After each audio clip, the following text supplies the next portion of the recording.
bem. Olá, meus amigos e amigas do Núcleo Espírita Fraternidade e Amor. Uma alegria, mais uma vez, nos reunirmos, né? E nós estamos aqui para o estudo da Revista Espírita. Revista Espírita do mês de abril de 1858. Então, nós vamos voltar no tempo, no mês de abril, mas em 1858. E hoje nós temos aqui a alegria de ter a participação vou começar pelo nosso convidado lá de Ouro Fino, o Carlos Alberto, né? O Carlos que é trabalhador da Casa Espírita Caibar Schutel, lá em Ouro Fino, que é coordenador da área de orientação mediúnica do 23º CRE. Então, nós agradecemos muito, Carlos, a sua participação, tá? Muito obrigado. Eu agradeço. O outro Carlos, Xará, Carlos Gomes, né? Que todos nós já conhecemos, e o Vinícius, o presidente do NEFA. Nós vamos hoje juntos, né, aprender aqui juntos, refletir juntos e trazer um resumo da Revista Espírita de abril de 1858. Então, para dar início aos nossos estudos, eu gostaria de pedir ao Vinícius para fazer a nossa prece inicial. Então, vamos elevar o nosso pensamento, a gente sentir a vontade de fechar os olhos para uma maior conexão com a divindade. Possamos ser gratos por mais um dia de vida, pela oportunidade de mudar nossas atitudes, nossos pensamentos, de caminhar pela nossa evolução, que é o propósito de nossa encarnação. Agradecemos também pela oportunidade de conhecer essa doutrina que nos traz um consolo nos momentos difíceis, nesse momento em que passamos hoje no nosso planeta, que possamos também vibrar por todas as pessoas que tiveram entes perdidos, que estão passando por esta doença, que todos possam receber um pouco de luz e de amparo. Que possamos também aqui ser inspirados para tratar da melhor maneira possível os assuntos desta revista espírita. Que assim seja. Muito bem. Vamos lá, né? Vamos estudar a Revista Espírita. Só fazer aqui um breve comentário, que a Revista Espírita ela começou a ser publicada em janeiro de 1858 por Kardec, mensalmente, todos os meses, até a sua desencarnação, em 1869, ele publicou a Revista Espírita. E nós começamos a fazer esse estudo no NEFA, também mensalmente, uma vez por mês, fazendo esse estudo da revista, e vamos aí seguindo mensalmente, né? Agora nós estamos no mês de abril, então fazendo a de abril de 1858, toda última segunda-feira do mês, nós apresentamos esse estudo. A Revista Espírita foi um importante meio de comunicação de Kardec, né, com os espíritas e com as pessoas de um modo geral, naquela época, um meio de comunicação mais rápido. Ele recebia cartas, ele recebia artigos, ele publicava mensalmente aquilo que ele estudava, que ele pesquisava, que ele descobria, evocação de espíritos, e muitos textos desses artigos, eles depois foram compor as obras de Kardec. Então, o Carlos está mostrando ali para a gente, olha lá, né? Hoje ele está encadernado num único volume, né, como o Carlos está mostrando, o Carlos Alberto ali também, ó, todo mundo com a Revista Espírita. Duas capas. Duas capas diferentes, né? O meu está aqui, ó, a minha Revista Espírita está aqui, ó. Também. Está no celular. Eu ia falar também que eu ia ter que virar o celular aqui. Mas é isso. Então, vamos lá, vamos dar início, e a ideia é que cada um comente um dos artigos da revista, né, e a gente vai seguindo aqui numa sequência que a gente já estabeleceu. Vamos começar, então, com o nosso convidado, Carlos Alberto. Ele vai abordar o primeiro artigo da revista, que tem como título Período Psicológico.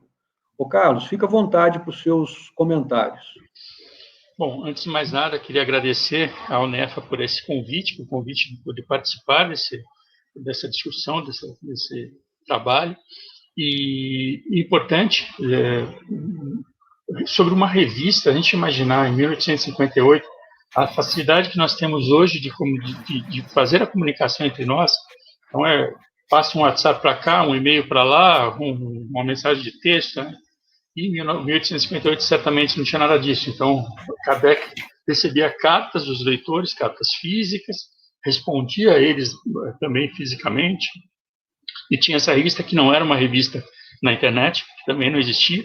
Então era tudo impresso, hoje virou um livro, mas era uma revista mesmo naquela época. Então, a gente pensar em todo esse contexto e como esse estudo feito em 1858, muitos desses estudos continuam válidos até hoje, continuam importantes até hoje.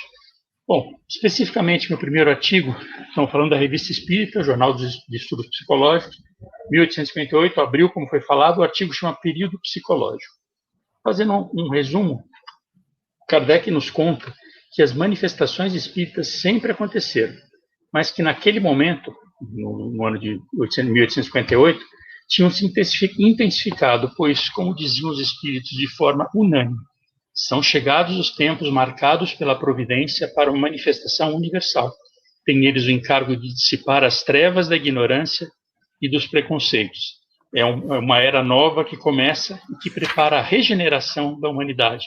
Quer dizer, desde 1858 a gente já começa a falar em regeneração. Não dá para cravar uma data, não tem data cravada. Vamos virar o mundo em regeneração em 1900, 2000, não tem nada disso. Mas são períodos, e são períodos longos para a nossa consciência de tempo. Mas se a gente pensar que nós somos espíritos imortais, que a gente vai viver infinitamente, o que são 200 anos? O que são 250, 300 anos? É um segundo diante do quadro universal, do tempo universal. Aí ele fala de uma carta de do senhor Jorge, um assinante da revista, dizendo que cada coisa tem seu tempo. O período das ciências físicas e matemáticas, que a gente chamou de positivismo, teve seu auge e agora, naquele momento, seria a vez do período psicológico. Observamos e aprendemos com a ciência e, a partir de então, aprenderíamos com os espíritos. Essa é a carta que o senhor Jorge envia para ele. E ele comenta sobre essa carta, comenta sobre essa ideia do senhor Jorge. Alguns exemplos que o senhor Jorge colocou. O homem sondou as profundezas mais longínquas do espaço, a marcha dos astros e o movimento geral do universo já lhe não guardam segredos. Ele vê nas camadas geológicas a história da formação do globo. A luz se transforma à sua vontade em imagens duradouras. Ele domina o raio. Com o vapor, a eletricidade suprime as distâncias e o pensamento atravessa o espaço com rapidez do relâmpago. Por tudo isso, o senhor Jorge coloca como avanços que a gente teve nesse período das ciências físicas e matemáticas. E o Kardec, a princípio, concorda com o senhor Jorge, ele concorda que esse período psicológico se inicia. Então, com isso ele concorda. Porém, sem que o período científico terminasse. Então, ele fala, a gente não precisa terminar um ciclo para começar um outro. É o que está acontecendo agora. A gente está terminando um período de provas e expiações para começar a regeneração. E certamente nós estamos com esses períodos intercalados há algum tempo. Quanto tempo? Quem sou eu? Estou começando a estudar o Espiritismo para poder cravar alguma coisa assim, mas certamente está no período de transição, e nesse período a gente tem atividades das duas áreas, da mesma forma como Kardec falava nesse período psicológico que se iniciava em 1858, sem, porém, terminar o período científico. E ele diz que estaria num período de transição, no qual ambos períodos conviviam, que certamente nós estamos até hoje. Se a gente pensar nos avanços científicos até hoje, certamente nós estamos convivendo nesses dois períodos até hoje. E Kardec acrescenta sua felicidade ao ver que o senhor Jorge compreende a doutrina para além da crença nos espíritos e em suas manifestações. Então, o Kardec ficando contente que os espíritos estão começando a passar da fase de simplesmente acreditar em espíritos, mas indo além disso, entendendo o espiritismo como uma filosofia. Isso deixou Kardec muito feliz. O Kardec afirma também que as manifestações de espíritos antes feitas de forma reservada e para poucos e seletos, agora acontecia de forma geral e aberta, para que todos que quisessem pudessem ver e aprender. O que a gente comenta, então, sobre esse texto do Kardec? Quando os espíritos superiores estão entre nós, como mencionado em A Gênese, por exemplo, missionários enviados por Deus, que sempre estiveram entre nós, a nossa primeira reação é de estranhamento. Mas como tais espíritos são moralmente mais elevados, a tendência é que com o tempo a gente passe a admirá-los, compreendê-los e segui-los. Como exemplo, se um grupo de crianças tentar se alfabetizar elas mesmas, sem a ajuda de ninguém, elas vão ter muita dificuldade, bastante dificuldade. Vão conseguir? Possivelmente sim, mas vão demorar bastante, vão ter muita dificuldade. Mas se alguém alfabetizado as ajudar, vai ficar muito mais fácil. Esse é o papel dos espíritos superiores presentes entre nós, que sempre existiram e continuam a existir.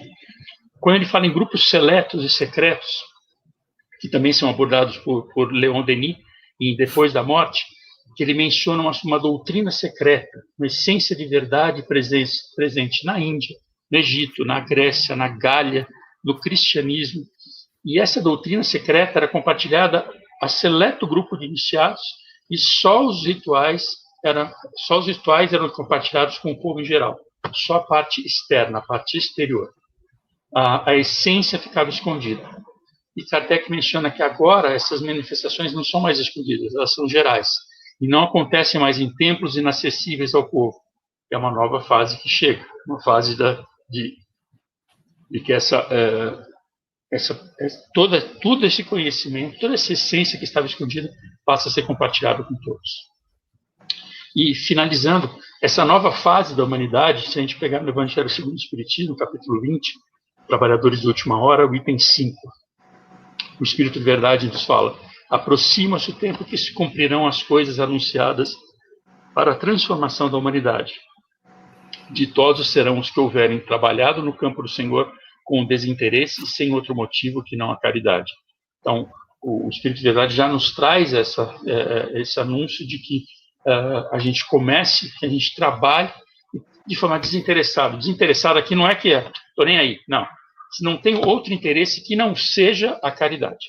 É o único interesse. Então, eu não estou buscando nada, não estou buscando, com isso, não estou negociando com Deus nada, não estou falando, eu vou fazer isso, mas eu vou receber aquilo em troca. Não tem negociação com Deus. Me desculpa quem acredita nisso, mas não tem negociação. A gente faz de forma desinteressada, buscando a caridade, e se merecermos, se criarmos méritos, a gente será recompensado. Mas não tem negociação, faço isso e recebo aquilo. Não é assim. Okay? Esse primeiro artigo traz isso para a gente. Bem interessante, né? Carlos, é interessante da gente observar como é que Kardec procedia. Você vê, nesse artigo ele coloca uma carta que ele recebeu de um assinante, né, a opinião do assinante, e depois ele faz o comentário dele. E é interessante que depois que já passou muito tempo, a gente vê que o comentário do assinante, que eu acho que naquela época era até interessante, era o que ele podia refletir, é que tinha havido uma evolução científica até aquele momento, até aquela época, que ele considerava relevante, muito importante.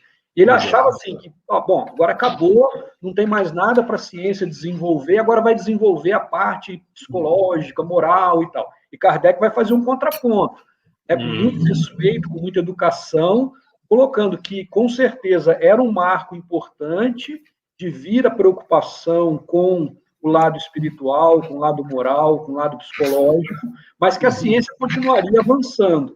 E hoje a gente olhando para trás, a gente vê que foi o que aconteceu de fato.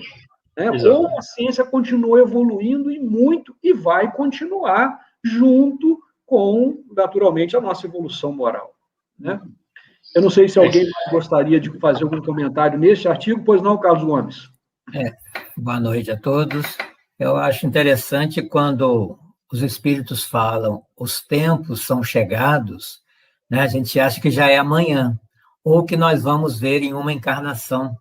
E, na verdade, não é o tempo da Terra, não é? Então, eu até me lembrei dos judeus falando, o Messias está chegando, né? E isso levou praticamente 2000 anos.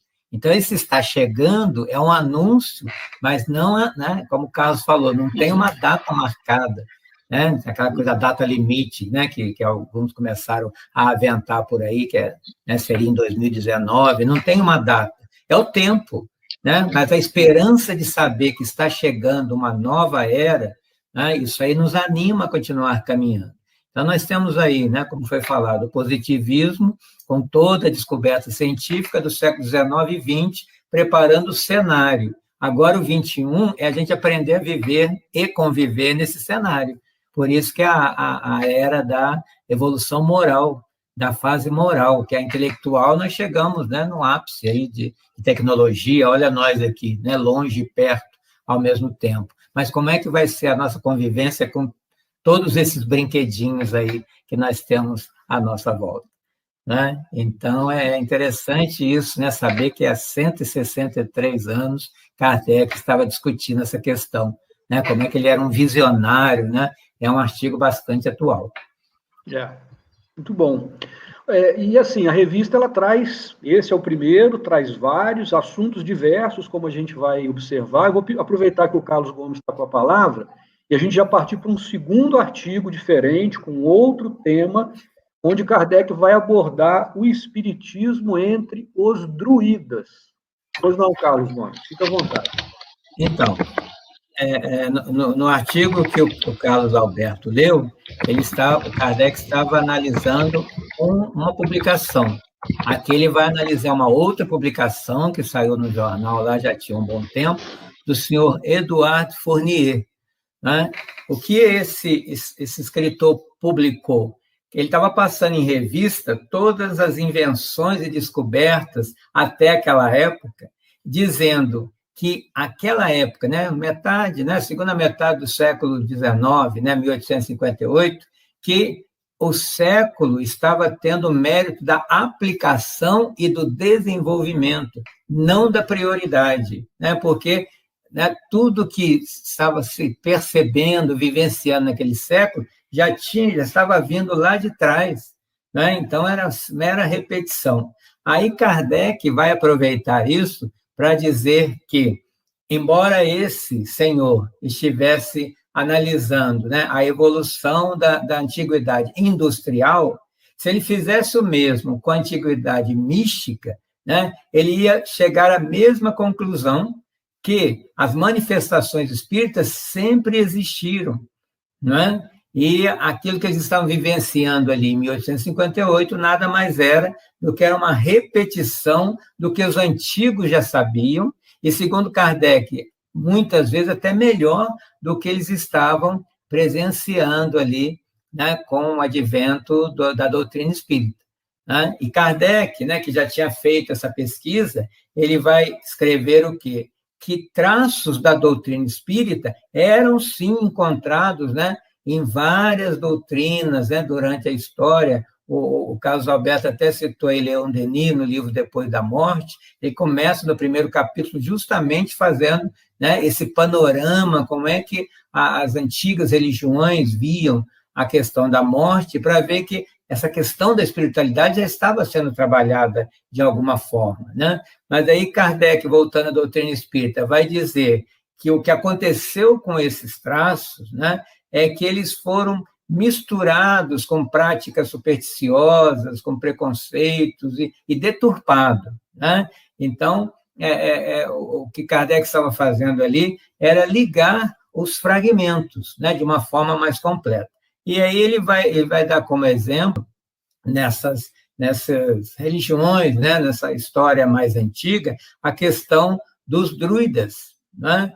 Os druidas eram um grupo de sacerdotes celtas que ocuparam parte da Europa, né, no ano 800 a.C., né? Como o Carlos Alberto também comentou, né, como antiga religião, ela tinha dois aspectos.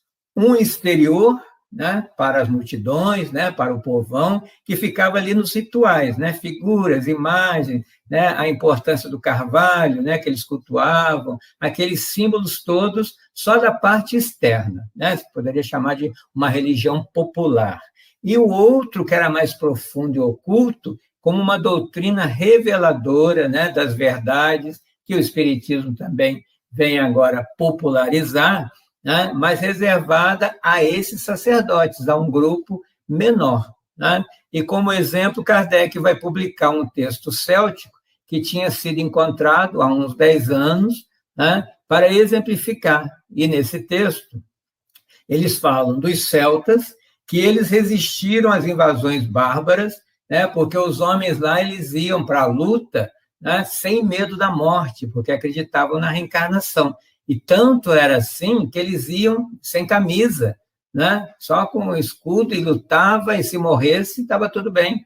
Por isso que eles enfrentavam todo mundo, né, não tinha medo e ganhavam. A única influência estrangeira, né, que acabou triunfando sobre eles foi o cristianismo, né, graças, né, Kardec vai dizer, à supremacia da Igreja Romana, e aí no século XVI ela determina a queda dessa região, a queda, a diluição, o extermínio dos celtas, né? Mas eles sempre têm uma resistência, deixaram algumas coisas, passaram a escrever, né, de forma até sigilosa, e isso foi encontrado, né, à época de Kardec.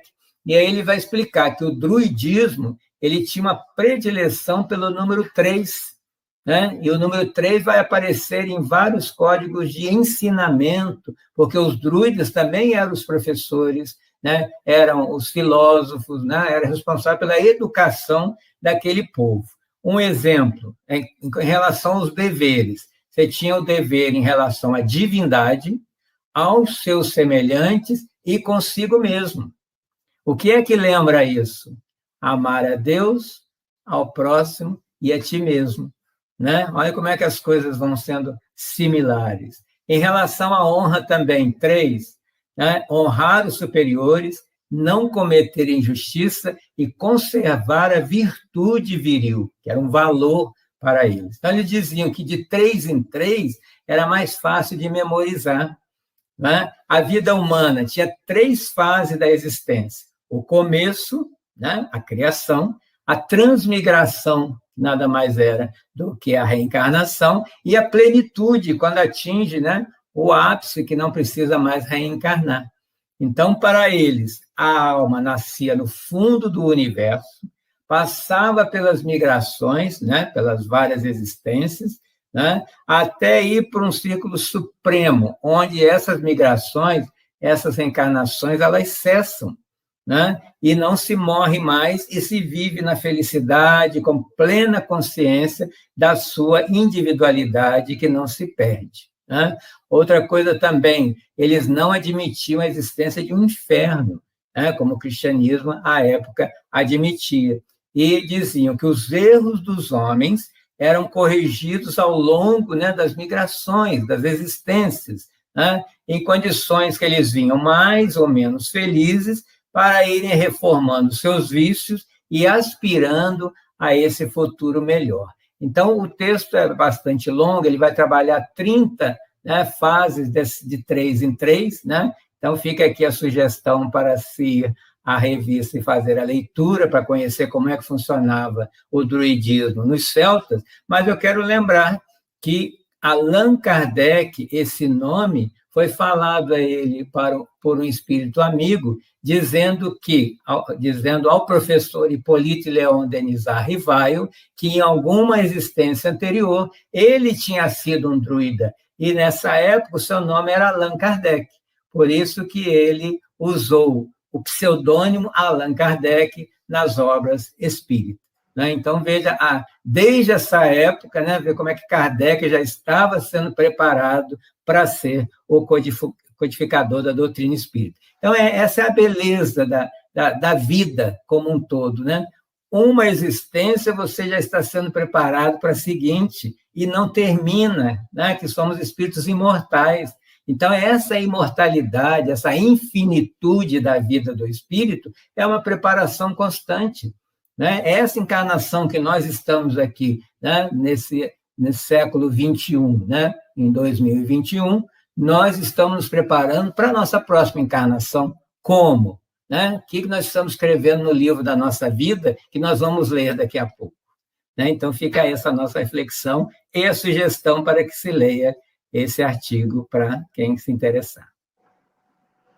Muito bom. Ô, Carlos, inclusive, apesar de ser um tema, como eu falei, um outro artigo e diferente, né, do anterior, mas a gente pode até fazer um link com o que o Carlos Alberto mencionou no período psicológico, que é justamente essa evolução, né, e quando é chegado o momento certo da doutrina espírita, Na verdade, Kardec estava ali, mas ele já esteve num outro momento como um druida antes de Cristo, e todos, não apenas Kardec, mas em diversos povos, diversas doutrinas que foram aos poucos sendo assimiladas, evoluindo, até que surgisse, né, em 1857, o Espiritismo e Kardec fazendo parte, né, deste trabalho de codificação desses ensinamentos.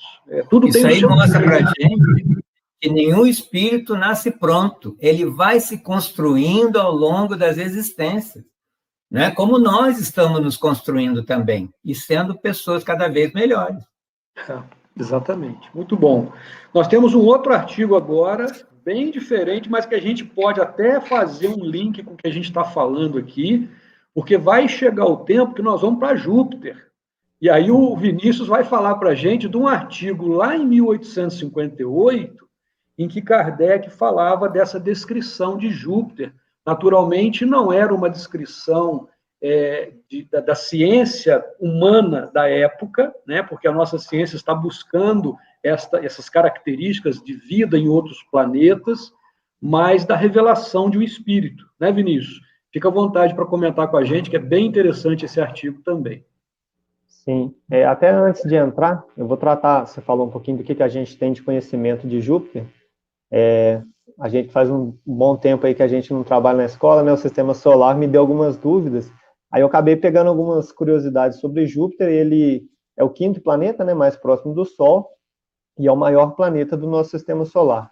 E diz que o tamanho dele caberia, se ele fosse oco, 1.300 planetas terras dentro dele, se ele fosse oco. Ele é composto de hidrogênio, hélio e metano. Os ventos lá chegam a aproximadamente 500 km por hora, e em 1997 foi mandada uma sonda para lá, e verificou-se que a atmosfera lá tem 15.500 graus Celsius, quer dizer, com esse corpo nosso aqui, a gente não poderia estar, né, indo para Júpiter. Aí já entrando agora no método da doutrina da Revista Espírita, né, no mês passado, né, na outra apresentação da Revista Espírita de março, a Geise já trouxe um pouquinho, né, falando de Júpiter, que ele seria o planeta mais adiantado, né, do nosso sistema solar, que seria ocupada por espíritos bons, né, espíritos de segunda classe. Que o corpo lá seria mais ou menos igual daqui, menos material, né, mais etéreo um pouquinho, e que os habitantes lá se transportavam com mais facilidade, como um peixe na água ou como um pássaro voando. Que a encarnação lá em Júpiter seria, o que para a gente aqui seria questão de 500 anos, né, umas 5 encarnações em média nossas, e que lá a comunicação dos espíritos é feita pelo pensamento. Isso foi tratado na revista de março, né? Aí nessa revista agora que a gente está trabalhando hoje, de abril, foi feita a evocação do espírito de Bernard de Palissy. Ele foi um célebre oleiro, né, a pessoa que mexe com cerâmica, e ele viveu aqui no século XVI, e as perguntas foram feitas, 82 perguntas para ele, e Kardec, como estudioso, né, ele sempre questionava e comparava as questões, e ele achou lógica nas respostas deles com as outras informações que ele tinha. Esse espírito de Bernard traz para ele, né, que a última encarnação dele na Terra teria sido 30 anos antes da revista, né, que ele seria uma mulher amorosa e devotada aqui na Terra, que estaria em missão. Aí, só para a gente já ter noção do grau de elevação do espírito, né, perguntaram a ele qual que é o valor que ele tem das obras dele, né, que ele deixou, e ele diz para Kardec: o que me importa é o sofrimento que me elevou. E a gente vê que hoje o nosso entendimento do sofrimento ainda é outro, né? Então, eu vou trazer aqui algumas informações que ele trouxe dessas 82 questões que eu achei relevante, né, tratando um pouquinho do que seria o planeta Júpiter para os espíritos. Ele traz aqui do estado físico do planeta, que a temperatura lá seria iguais em todos os locais, né? Não igual aqui na Terra, que a gente tem um continente que é gelado, outro mais quente, um frio, que as temperaturas variam. Lá seria constante em todo o planeta. Kardec pergunta para ele, né, devido aos estudos que eles tinham na época, se devido à distância, por chegar menos à luz do Sol lá, se os espíritos teriam alguma influência para eles, né, esse recebimento de pouca luz solar. Aí o espírito responde para ele que que os espíritos de Júpiter são envolvidos por uma espécie de luz espiritual que mantém relação com a essência de seus habitantes. E a luz grosseira de vosso Sol não foi feita para eles, né? Então, o nível lá de evolução já não depende tanto da luz solar, igual a gente aqui necessita, né? E Kardec pergunta para ele se existe água lá, ele responde que existe água, mas mais etérea, né? Mais na forma de vapor, e que as plantas lá também existem, mas são mais belas, são mais bonitas que a daqui. Kardec depois entra no mérito do corpo físico, né? Do estado físico dos habitantes de Júpiter. Aí o espírito responde, né? O corpo envolve o espírito sem o ocultar, como um tênue véu lançado sobre uma estátua. Nos mundos inferiores, o invólucro grosseiro oculta o espírito e seus semelhantes, mas o bom nada tem a esconder. Acho que traz para a gente um pouquinho da doutrina, né? Que a gente traz que quanto mais evoluído o espírito, menos material vai ficando, né? Então, lá como é um planeta onde estão habitados os espíritos de segunda ordem, esse corpo é cada vez menos material. Ele até pergunta, né? O que aconteceria se fosse assim na Terra, né? Que ele diz que os espíritos podem ler o coração um dos outros, né? E que a comunicação é feita pelo pensamento. Aí ele diz, o que aconteceria na Terra se a gente soubesse o que o outro está pensando e sentindo, né? Como a gente agiria. Ele fala da alimentação, que é puramente vegetal, que o homem é protetor dos animais e que ele absorve uma parte da alimentação das energias emanadas pelo ambiente. Na infância, o homem conserva sua superioridade, né? A gente não vai ter tanto esse esquecimento do passado, e a velhice também não extingue, e eles não estão sujeitos a doenças mais, né? Estão ali apenas para o seu progresso. E ele até pergunta, né? Os espíritos podem falhar nas suas missões? Aí ele diz, não, visto que são bons, não há fraqueza, senão onde há defeito. Então, os espíritos sempre vão evoluir, talvez só o nível, né, de evolução que talvez diminua, mas eles sempre vão evoluir, nunca vai falhar na missão. Outro questionamento é referente aos animais, se os animais lá seriam carnívoros. Aí o espírito responde que os animais não se estrelhaçam entre si, vivem todos submetidos ao homem, amando-se mutuamente. São os animais que realizam os trabalhos materiais e constroem as habitações. Então lá, quem faz essa parte material, né, de trabalho, sim, são os animais, e os homens mais a parte intelectual, que seria o ser humano. Aí até o Leonardo, não sei se ele recorda, quando a Geise estava falando, você pergunta, né, se teria um passaporte para a gente ir direto para Júpiter, e tem uma pergunta que ele correlaciona, que ele fala, se o povo mais avançado da Terra tivesse sido transportado para Júpiter, qual seria a posição que eles ocupariam, né? Aí a comparação que ele trouxe para a gente, que a gente seria como se fosse um macaco para eles lá, para a gente ver o nosso nível evolutivo. E agora umas coisas que nos anima, né, que o homem pode adquirir bastante perfeição na Terra para passar imediatamente para Júpiter. Ele diz que sim, mas na Terra o homem é submetido a imperfeições, a fim de estar em relação com os seus semelhantes. E ele faz outro questionamento. Quando um espírito que deixa a Terra deve encarnar-se em Júpiter, fica errante durante algum tempo, até encontrar o corpo a qual será útil, para ele se unir, né? E ele responde, ele o é durante certo tempo, até que tenha se libertado das imperfeições terrestres. Então, a gente vê que lá é realmente um planeta, né, onde os espíritos são mais apurados, né, mais elevados. Igual eu trouxe, são 82 questões, eu separei mais esses tópicos para ficar com aquela vontade, né, da gente pesquisar e retornar na Revista Espírita para ler.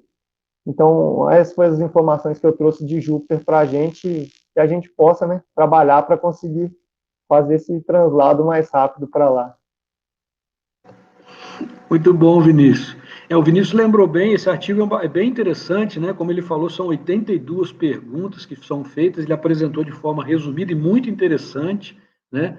Da outra vez eu brinquei mesmo com a Geise, porque quando falou que Júpiter era um planeta mais evoluído, olha, e ela fez essa descrição, né? Como é que a gente comprava passagem para ir para lá. Mas agora, com essa sua informação, Vinícius, eu não estou querendo ir para lá, não. Porque se nós vamos chegar lá nesse nível de comparação dos espíritos, a gente tem que, para ter o passaporte, aí é o seguinte, a gente tem que evoluir, aí nós ganharemos esse passaporte naturalmente para para chegar nesse planeta, né, mais evoluído. Você vai chegar lá construindo casa para os habitantes de lá, né? Ainda bem que você já é engenheiro. Eu queria destacar duas informações aí que o Vinícius trouxe, né, do Allan Kardec. Primeiro, já para a gente já ir nos acostumando, é o novo olhar sobre sofrimento, né, que no início lá o Espírito fala que foi o sofrimento que o permitiu estar lá. E a gente tem um olhar ainda muito negativo sobre o sofrimento. Então, é substituir sofrimento por aprendizado do espírito, não olhar a carne. E a outra coisa é a educação da alimentação. Veja que lá eles não se alimentam de animais, e sim da própria energia do ambiente. Olha a importância de se conservar o ambiente para se conservar o espírito em equilíbrio. Então, duas lições que a gente já pode aprender, né, se educando desde aqui, a Terra. Se quiser ir para Júpiter, tem que ir se educando, né, Carlos? Não tem caminho fácil, não. Se quiser evoluir, né? Chegar em Júpiter é uma opção. Muito bom, muito legal esse artigo também. E, bom, agora nós temos um outro que eu vou pedir para o Carlos Alberto comentar conosco, que é um artigo que é uma evocação quer dizer, na verdade ele está intitulado Evocação dos Espíritos na Abissínia, onde Kardec vai fazer alguns comentários a esse respeito, e o Carlos Alberto vai nos explicar aí, por favor, Carlos Alberto, fica à vontade. Vamos lá. Então, Revista Espírita, Jornal dos Estudos Psicológicos de 1858, em abril, o artigo Evocação de Espíritos na Abissínia. Primeiro, falar o que é essa Abissínia. Se a gente pensar como é que é o mapa da África, a África parece ter um chifrezinho do lado direito, assim, do lado oriental. É justamente essa região do chifre que é onde fica a Abissínia. Hoje seria a Etiópia, talvez um pedaço da Eritreia e outros países que tem ali naquela região. E ele fala bastante sobre um rio Nilo Azul. Esse rio Nilo Azul, ele é localizado nessa região do nordeste, da África, e nas regiões mais altas, regiões montanhosas, vamos dizer assim, ele é chamado de Abai. Por que esse nome? Ele é considerado, essa porção do rio, ela é considerada sagrada por muitos na Etiópia. Acredita-se que seja, na verdade, o rio Guion, ou Gion, que é mencionado na Gênesis, e que flui do Jardim do Éden. Então, imagina que nessa região foi onde ficou o Jardim do Éden, que está lá na Gênesis da Bíblia. A porção Abai do rio Nilo Azul se origina no Lago Tana, ou Taná, não sei a pronúncia exata aqui, e depois esse rio ele se une ao rio Nilo Branco, na cidade de Khartoum, no Sudão, e vira Nilo. E como o Nilo, ele atravessa o Egito e vai desembocar no mar Mediterrâneo. E nos períodos de cheia, por que desse nome, do Nilo Azul? Nos períodos de cheia, a corrente fica tão alta, o nível do rio fica tão alto, com uma corrente tão forte, que ele muda de cor, e a cor fica muito perto, muito próximo ao preto, fica muito escuro o rio. E na língua sudanesa, a local, né, a palavra preto também é usada como azul, por isso que ele chama de rio Nilo Azul. Então, entendendo onde nós estamos na região nordeste da África, naquele pedacinho que parece um chifre, que era chamada de Abissínia no passado, hoje é Eritreia e Etiópia. Um resumo do artigo é feito um comentário sobre um trecho do livro Voyage au Source du Nilo, que é a viagem à nascente do rio Nilo, escrito pelo explorador inglês James Bruce. É interessante que o nome do livro é em francês, mas quem escreveu foi um inglês. E ele descobriu essas nascentes desse rio Nilo Azul. E ele começa a falar sobre costumes da região por onde passa o rio, no nordeste da África, Etiópia, Eritreia, Egito, e em especial dois reinos que ele menciona, Gingiro e Abissínia. Se não é Gingiro, é Gingirô, ou uma coisa assim, me desculpem, não consegui achar a pronúncia correta aqui. O que acontece? O rei da Abissínia, Socinius, ele envia 2 embaixadores para ele conversar com o Papa, na época. E só que isso em torno de 1625. E para chegar em Roma, eles tinham que atravessar o reino de Gingiro. Então, eles saíram da Abissínia para ir para Gingiro. E o costume na época era, se eles vão atravessar um reino, eles primeiro vão ter que conversar com o rei daquele país, daquele reino, e ter uma audiência antes de seguir viagem. Eles enviam um mensageiro para avisar o rei que eles estão passando por ali, querem ter uma audiência, só que o rei estava muito ocupado, ele estava ocupado com operações de magia. e só o recebeu depois de 9 dias. Aí a gente vai falar dessas operações de magia. Então, durante esse período de operações de magia, o rei não fazia outra coisa, era só isso, ele só se dedicava a isso. Era um tipo de predição do futuro. Então, ele fazia uma previsão, uma predição do futuro, através de invocação de espíritos e de comunicação direta com o diabo. Então, ele fazia um contato com os espíritos e recebia informações do diabo para poder prever o futuro. Era o que esse explorador inglês estava contando aqui. E Gingiro foi um dos primeiros reinos a adotar esse tipo de prática naquela região. Tudo em Gingiro dependia da magia. Nada se fazia sem antes uma consulta a essas fontes, e também era muito comum ter sacrifícios humanos por lá para atender a alguma solicitação de algum espírito, ou do diabo, como eles conversavam com o diabo aqui, né?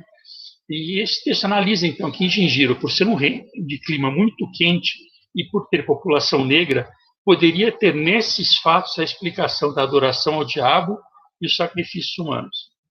Aí ele já nos chama a atenção e diz que, Kardec chama a atenção, e diz que toda a região é quente. E toda a região tem população negra. Falou assim, e só em Gingiro acontecia isso. Falei, então não tem nada a ver uma coisa com a outra. Não é porque tem clima quente, nem é porque tem população branca, parda, amarela, vermelha, que teve contato com os espíritos ou tem contato com o eventual diabo aqui. O rei de Gingiro sacrifica escravos que ele não conseguia vender. Então ele vendia parte da população dele como escravos. Quem não conseguia vender, ele vendia. E por essas razões, o Sr. Bruce considera o reino como o limite geográfico do reino do diabo. Então, Gingiro seria a porta pintada do reino do diabo, no conceito do Sr. Bruce, que escreveu esse livro. Essa é a visão deturpada do Sr. Bruce, a começar pela evocação dos espíritos, que é o que nos diz o Kardec. O Sr. Bruce só enxerga uma crença supersticiosa, ou seja, como ele não a conhece, o Sr. Bruce atribuiu ao diabo. Então, está conversando com o espírito, que história é essa de conversar com o espírito? Eu não conheço, então, não, isso é coisa do diabo. Que era a dicotomia católica na época, muito forte. Se não é de Deus, é do diabo. Então, como não era de Deus, porque ele não conhecia, era do diabo. Os povos bárbaros atribuem a força malfazeja àqueles fenômenos que eles não podem explicar. Então, não tem explicação, é diabo. Esses povos bárbaros são tão atrasados a ponto de sacrificar vidas humanas, obviamente não atraindo espíritos superiores para o seu entorno. Então, um povo que sacrifica vidas humanas, obedecendo a ordem de espíritos, certamente não são espíritos superiores que estão pedindo para que isso seja feito. Isso com toda certeza. Comentário sobre, então, esse texto. Ele traz uma visão católica e cristã, né, nesse caso, mas principalmente católica, do narrador, que atribui desconhecido ao diabo. Puro preconceito, se estende até os dias de hoje, ante a várias religiões e várias crenças, e não tenhamos dúvida disso, infelizmente. Como exemplo de preconceito, temos o preconceito que nós temos até hoje ante o espiritismo, porque a gente acredita na reencarnação dos espíritos. Então, tem religiões que não acreditam nisso, então nós estamos errados. Possivelmente falam que nós temos parte com coisa ruim. Por exemplo, o preconceito que tem contra o candomblé, a umbanda e outras crenças africanas em relação aos orixás. Então, existe ainda bastante preconceito na nossa sociedade. Quanto aos sacrifícios humanos por povos bárbaros, quem que são os bárbaros? Um povo taxava o outro de bárbaro quando as suas crenças e hábitos eram diferentes. Um se considerava civilizado e o outro, por consequência, era bárbaro. Mas qual dos dois que realmente era bárbaro ou não, se é que a gente pode fazer essa classificação? Quantos povos não faziam sacrifícios humanos, povos indígenas, por exemplo, em toda a América, e por variadas razões? E os sacrifícios humanos descritos na Bíblia? Por exemplo, gregos, romanos, por exemplo, em guerras para tomada de terra à força, nos coliseus, naqueles jogos mortais nos coliseus, quer dizer, isso não é considerado sacrifício humano. E isso não é bárbaro, isso é normal. E depois também cruzadas e várias outras situações que a gente tem de assassinos. Né? E hoje, tudo isso acabou? A gente fala, por exemplo, puxando para a realidade atual, o linchamento virtual ou o cancelamento, aí saindo um pouco do texto, puxando um pouquinho para a nossa realidade atual. Que história é essa de um jovem, por exemplo, ser cancelado? Pode ser um motivo para ele pensar em se suicidar. Olha quem que é bárbaro nessa história? Quem que é educado? Quem que é bárbaro nessa história? Então, coisas que lá de trás, lá de Kardec, 1858, te remete para a nossa realidade hoje, vê que muita coisa ainda a gente precisa evoluir, tem muita coisa que a gente precisa realmente dar passos adiante. Para finalizar, o texto basicamente fala de comunicações com o espírito, mas ante uma realidade diferente da kardecista. E é interessante, ele não julga. Kardec não julga, não fala se está certo, se está errado, ele simplesmente comenta, traz elementos para a discussão. E esse é o ponto muito interessante do que faz o Kardec. E nessa análise, ele faz com maestria ante várias religiões. Até no momento futuro, por exemplo, ele vai discutir até o islamismo, por exemplo, ele vai trazer para a discussão. É isso, esse artigo aqui. Muito legal também. Você vê que a gente tem nesse artigo aí aula de geografia, de história, né? E trazendo, por mais que seja ainda um conceito, vou chamar assim, equivocado da comunicação dos espíritos, havia ali evocação dos espíritos com ritual, como ele chama magia, né? Sem o conhecimento que nós temos, que Kardec veio trazer depois da doutrina espírita, mas, de qualquer forma, para nos mostrar também, e que algo que nós espíritas sabemos, mas que a grande maioria não sabe, que acha que o espiritismo é que inventou essa coisa de comunicação com os espíritos, que existe em todos os povos, desde o início da humanidade, em diversas culturas, né, como esse caso que o Carlos nos trouxe. Carlos Gomes, quer comentar alguma coisa? Fica à vontade. Eu achei interessante que aquele texto que eu falei, Kardec tinha citado isso, que há traços de doutrina espírita ao longo da história, só que de forma deturpada, preconceituosa, supersticiosa, e é esse exemplo que ele traz aí. É um deles. Muito bom. Vinícius, gostaria de comentar alguma coisa nesse artigo? Não somente igual ele trouxe como a gente evoluiu, né? A gente vê que hoje ainda temos problemas, mas temos um pouco menos de barbaridade, né? Eu acho que a sociedade ainda tem caminhado um pouquinho, e essa evolução é gradativa, né? Mas que a gente possa acelerar, né? Exatamente. Muito bom, vamos lá. Tem mais um artigo bem interessante, que, aliás, é uma série de artigos que Kardec vai colocando mensalmente, que é sobre o Sr. Home. O Sr. Home, que era um médium de efeitos físicos, que ficou muito conhecido na época, porque eram efeitos físicos assim, bastante ostensivos, e na revista de fevereiro ele começa com o primeiro artigo sobre o Sr. Home, na do mês passado nós já comentamos também, e aí o Carlos Gomes vai falar para a gente aí o que Kardec está falando sobre esse Sr. Home na revista de abril. Muito bem.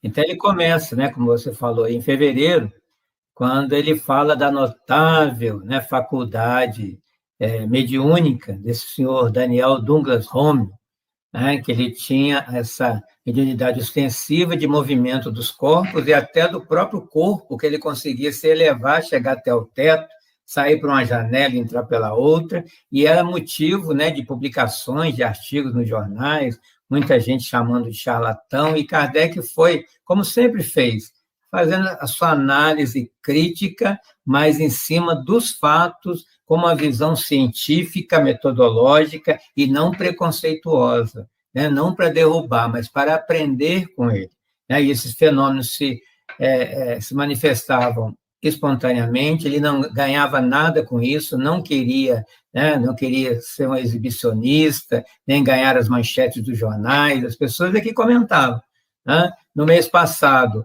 continuou falando, né, sobre essa mediunidade de efeito físico, e nessa de abril, ele vai falar que o senhor Home, como médium, ele conseguia produzir fenômenos de materialização, né?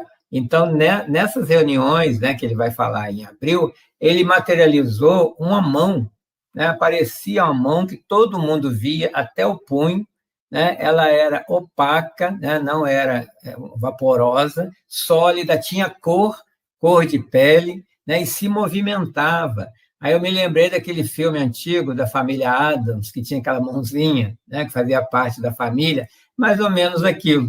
As pessoas viam a mão se movimentando debaixo da toalha de mesa, depois ela aparecia por cima, cutucava as pessoas, né? As pessoas podiam colocar a mão, tinha temperatura, como se fosse uma pessoa mesmo, né? E aí teve um momento que eles estavam naquela mesa, como aquelas mesas antigas que a gente vê hoje, da casa de vó, né, de madeira, que ela, quando chegava a visita, abria a mesa, né, tinha uma fenda no meio, abria e aumentava a mesa. Então, tinha mesa desse tipo lá, que eles abriam, né, aquela fenda, e pela fenda apareceram umas 3 mãos diferentes em tamanho, em cor, né, se movimentavam, pegava no lápis, escrevia, né? Então, esse artigo, né, com certeza chamou bastante atenção, só que ele é pequeno e Kardec já dá, né, uma oportunidade de chamar atenção para o próximo, do mês de maio, que ele vai começar justamente explicando a possibilidade desses eventos chamados manifestações físicas, né, que são fenômenos mediúnicos que nós estudamos no Espiritismo. Então, já aqui, uma chamada, não perca a Revista Espírita de maio, né, onde essas explicações serão, né, trazidas para a gente. Ô, Carlos, aliás, Kardec fazia isso mesmo, né? Ele aproveitava essa revista, ele começou a fazer assim umas divulgações para deixar aquele gostinho para a próxima. Ele já anuncia algumas Deixava coisas. Um gancho, né? Deixava o gancho, né? Como nesse aí. Então aqui a gente já deixa o gancho também. Não percam a de maio, porque lá ele vai continuar o artigo do Sr. Romo que vai falar. Nós vamos trazê-la aqui. Exatamente. Muito bom. Ótimo. Bom, agora nós temos mais um artigo que é a comunicação de um espírito, né, Vinícius? Vinícius vai comentar com a gente aí. Fica à vontade. O próximo, aliás, é o último artigo que a gente vai tratar hoje, né? Depois tem um último final que eu vou comentar, que ele coloca um tópico que ele chama de variedades, que é curtinho. Então, Vinícius, por favor, fica à vontade. Então, essa agora é uma evocação, né, de um espírito, o nome é um pouco complicado, esse é Mehmet Ali, vem do árabe, né? Pode ser soletrado também como Muhammad ou Mehmed Ali. Eu vou trazer um pouquinho da biografia dele para a gente entender também o motivo das respostas, né? Então, ele foi um antigo pachá, né, que era um governador lá no Egito. Ele nasceu em Kavala em 1760 e morreu em 1849 em Alexandria, no Egito. O pai dele era um comerciante de fumo e faleceu na infância dele. Com o falecimento do pai, ele foi criado pelo tio e pelos primos. Ele trabalhou muito e, devido ao sucesso no trabalho, concederam ele um título para que ele pudesse coletar impostos na cidade dele de Kavala. Devido ao sucesso dele nesse trabalho também de cobrador de impostos, ele foi chamado para ir para uma espécie de exército que tinha naquela província, e ele é contemporâneo de Napoleão Bonaparte. Então, aí esse exército é chamado para ir para o Egito, pois as tropas de Napoleão já teriam deixado o local e eles foram para reestruturar esse local. Aí, chegando lá, eles reestruturam, né, colocam um governador. Passado algum certo tempo, a população começa a ficar insatisfeita com esse governante que lá estava, e eles fazem um tipo de golpe de Estado, onde o Mehmed, ele assume o poder, né, ele vira o governador dessa província. Aí um fato que foi bem marcante também é que esse governo, né, ali estava naquela época de expansão territorial de ambas as partes, né, tinha uns povos ao lado que eram os mamelucos, que seriam uma espécie de inimigos, né, que tentavam invadir lá direto.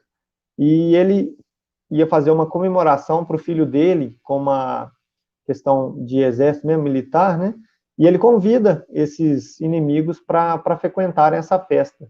E na hora do almoço, a festa de ser servido, ele prende todos eles e executa, né, todos são mortos. Então, a gente vê um pouquinho de como foi esse governo dele.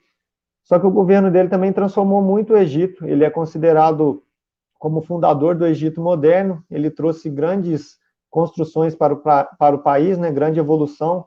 Ele aumentou canais de irrigação, distribuindo a água do Rio Nilo, construção de prédio, questão legislativa, impostos, tudo. Então, apesar de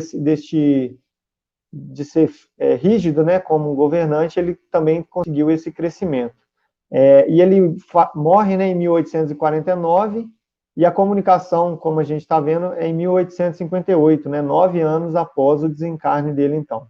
Aí, já chegando para a parte das perguntas, né, foram, se eu não me engano, 52 questões que fazem para ele, e eu separei algumas também, né, não vamos tratar todas aqui. Eles perguntam para ele se ele lembra da última existência dele. Ele fala que ainda não lembra, que ele está ainda no período de perturbação desse desencarne. Aí eles perguntam, você é feliz? Aí ele diz que não é feliz ainda, que ele está infeliz. Aí vão para a parte um pouco mais de orgulho, né, da parte que ele tinha na época. Que pensais agora da posição que ocupaste por último na Terra, né? Vaidade do nada. Quis conduzir os homens, sabia conduzir-me a mim mesmo, quer dizer, eu não sabia nem o que eu estava fazendo, para onde eu ia, e eu queria conduzir todo mundo, né? Eu acho que a gente traz um pouquinho da parte do egoísmo nosso, né, do materialismo, da gente querer ser, querer ter, e qual que é o objetivo da gente estar aqui, né? Pergunta para ele que a opinião pública aprecia o que fizeste pela civilização, nesse crescimento, tudo, que vos coloque entre os maiores príncipes. Você experimenta alguma satisfação por isso? Aí ele fala, que me importa? A opinião dos outros é o vento do deserto que levanta poeira, né? E a gente lembra daquela passagem de Mateus, né? Não acumulei para vós os tesouros sobre a terra, onde a traça e a ferrugem corroem, onde os ladrões escavam e roubam. Quer dizer, que a gente possa trabalhar o nosso tempo aqui com coisas realmente importantes, né? Que a gente vai levar para a eternidade. Aí eles já perguntam, né? Você é acusado de atos de grande crueldade. Você tem vergonha disso? Aí ele fala que ele está espiando esses desvios, né? E a gente traz a lei de causa e efeito, né? Que o Espiritismo nos traz, que o desequilíbrio que a gente gera na lei, a gente vai ter que resgatar de um jeito ou de outro para o nosso aprendizado. E eles perguntam, as pessoas que você massacrou, as vítimas, né, dos seus atos, qual que é o sentimento dela?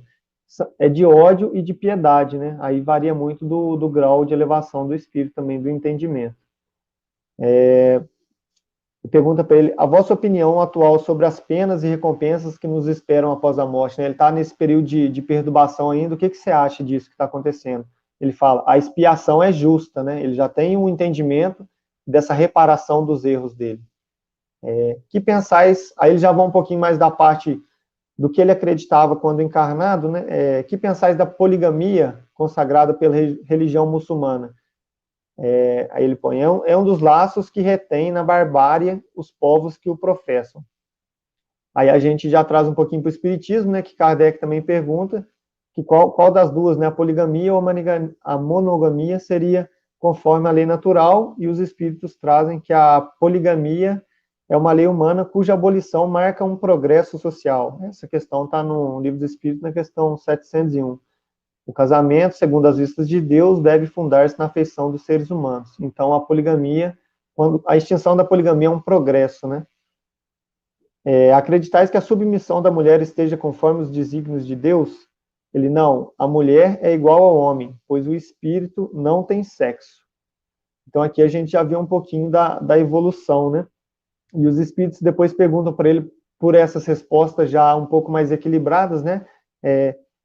Como você se explica, então, tão pouco esclarecido sobre essas questões, e agora podeis responder com tanta profundidade? E ele diz que é referente às encarnações anteriores, né? A bagagem que ele traz das antigas encarnações. Só linkando um pouquinho com o que a gente tratou das manifestações mediúnicas, né? Que estavam presentes no passado, ele perguntam se os sacerdotes do Antigo Egito tinham conhecimento da doutrina dos espíritos, e ele fala, era deles, né, que lá tinham os médios. Recebiam manifestações? Ele responde que sim, e ele pergunta, né, qual que é a diferença, né, de Moisés, que recebeu as manifestações, e dos sacerdotes. E ele fala, Moisés queria revelar e os sacerdotes apenas ocultar. Então a gente vê que o espiritismo, né, que veio como espiritismo para a gente, já tem história, né, como foi falado aqui. Então essa foi uma das questões que eu separei, e só para deixar um gostinho também, agora lá para novembro tem outra comunicação desse mesmo espírito, nesse ano de 1858, na Revista Espírita de novembro. Muito bom, Vinícius. Aliás, todas as revistas espíritas, Kardec traz essa seção que é de evocação dos espíritos. Sempre tem, né, espíritos diversos se comunicando, e muitas dessas comunicações vieram a integrar depois a segunda parte do livro O Céu e o Inferno, que tem várias comunicações de espíritos. Muitas delas foram publicadas primeiro na Revista Espírita, que nessa época, aí, por exemplo, 1858, O Céu e o Inferno não tinha sido publicado. E aí ele foi fazer uma compilação de várias dessas comunicações e colocar nessa segunda parte do livro O Céu e o Inferno, comunicação de espíritos diversos, né? Espíritos mais elevados, menos elevados, orgulhosos, enfim, espíritos bons, em várias manifestações. Muito bom. No finalzinho dessa revista espírita, Kardec coloca um tópico assim, variedades, e ele faz 3 comentários rápidos. Um deles é sobre o Sr. Home, sobre o Sr. Home, que é esse médium de efeito físico, que ele tinha muitos adversários, muitos o criticavam naquela época, inventavam histórias sobre ele, e tinham inventado uma história que circulava naquela época, que ele estava preso, que ele tinha sido preso, porque ele era um charlatão, né? E aí Kardec faz esse comentário na revista, no finalzinho, né, em defesa do Sr. Home, que, na verdade, esse era fake news da época, né? Você vê que fake news também já vem de longa data. Era uma invenção, porque ele próprio, Kardec, estava em comunicação com o Sr. Home por cartas e recebia cartas, ele tinha viajado para a Itália. Então, como ele não estava na região, o pessoal começou a inventar que ele tinha sido preso, que ninguém mais o via ali naquela região. E aí ele estava na Itália e Kardec recebia, Kardec relata na revista, olha, eu estou recebendo correspondência do Sr. Home, vinda de várias cidades da Itália, datadas, né, e o pessoal dizendo que ele estava preso. E aí, no finalzinho desse comentário, Kardec fala assim, tem razão os espíritos de afirmar que os verdadeiros demônios se acham entre os homens, falando da maldade das pessoas, né? O demônio representando a maldade das pessoas em espalhar notícias falsas para atacar, para agredir alguém.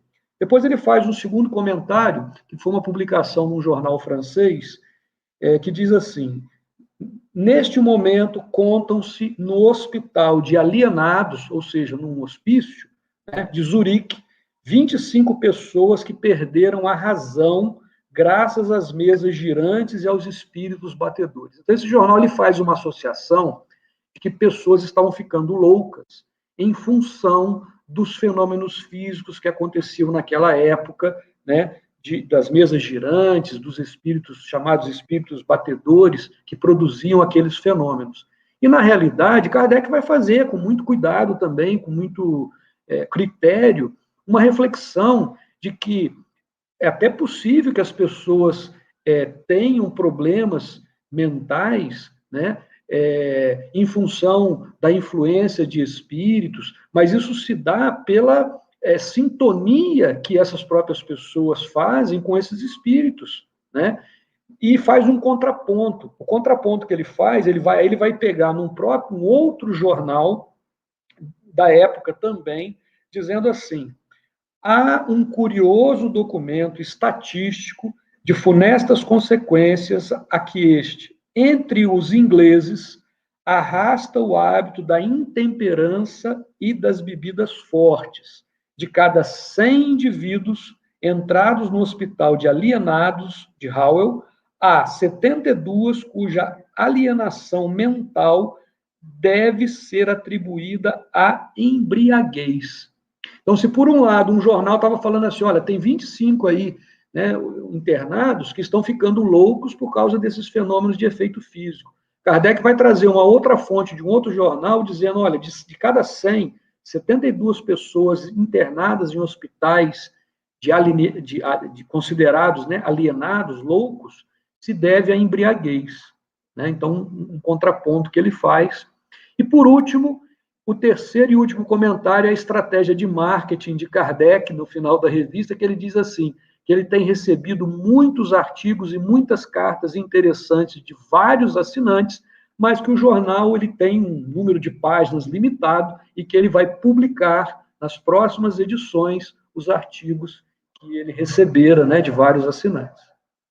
E com isso a gente finaliza a Revista Espírita de abril, sugerindo que aqueles que quiserem mais detalhes, a gente apresentou aqui de forma bastante resumida, né, e que busquem depois na internet, porque está disponível gratuitamente, né, a Revista Espírita, basta colocar lá Revista Espírita Abril PDF, vai achar em várias fontes essa revista disponível. Meus amigos, o nosso tempo já se esgotou, então nós agradecemos muito ao Vinícius, ao Carlos Gomes, Carlos Alberto, pela participação. O tempo passou muito rápido, né? Foi muito produtivo, um aprendizado muito enriquecedor para todos nós, né? O da Revista Espírita de abril de 1858. Muito obrigado a todos vocês. Agradecemos também a todos que estão nos assistindo pela paciência, né, de estar conosco até esse momento. E para finalizar, eu vou pedir ao Carlos Alberto, né, nosso amigo lá de Ouro Fino, para fazer a prece de encerramento, desde já agradecendo mais uma vez pela sua presença, Carlos Alberto. Muito obrigado. Eu que agradeço pelo convite. Então, nós vamos serenar os nossos corações e vamos agradecer a Deus, a Jesus, a espiritualidade superior que nos acompanhou no estudo dessa noite, e que essa singela luz que aqui se acendeu possa brilhar em nossos lares, nossos centros espíritas, nossos bairros, cidades, nossos estados e por todo o nosso país. Que a mensagem que nos foi passada por Allan Kardec e hoje comentada detalhadamente pelos colegas Luiz Enati, Carlos Gomes, Vinícius Rodrigues e por mim, possa ser útil a todos que assistirem, que possamos distribuir essa mensagem, compartilhá-la, sendo sempre intuídos pelos nossos orientadores espirituais. Espíritas, educai-vos sempre. Uma semana de paz e luz para todos nós. Que assim seja, graças a Deus. Que assim seja. Muito obrigado a todos.